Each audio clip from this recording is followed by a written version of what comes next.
Illustration d'une déclaration d'impôt sur le revenu, ALLILIMORADSIP à l'Île-de-France est une des régions où les inégalités de revenus les plus fortes. Les départements autour du Massif central concentrent une forte proportion de retraités.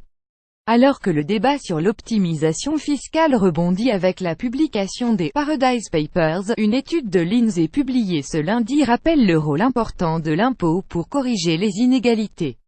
Par exemple, avant impôt, les 10% les plus riches d'Île-de-France ont un revenu 7,6 fois plus élevé que celui des 10% les plus pauvres.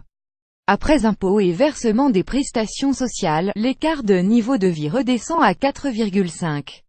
Malgré ce coup de pouce, l'Île-de-France reste la région la plus inégalitaire. La région PACA décroche la deuxième place de ce podium. Le niveau de vie des riches y représente 3,7 fois celui des plus pauvres.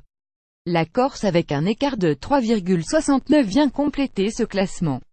A l'inverse, les régions les plus égalitaires, la Bretagne et les Pays de la Loire, plus grand que lire aussi pour le FMI, il faut taxer plus fortement les riches. Les prestations sociales importantes dans les Hauts-de-France. La carte de l'INSEE citait sous l'importance des prestations sociales allocation chômage, aide au logement, RSA, pour les 10% des ménages les plus pauvres. Dans les départements du Nord et du Pas-de-Calais, ces prestations représentent plus de la moitié du revenu disponible pour cette catégorie.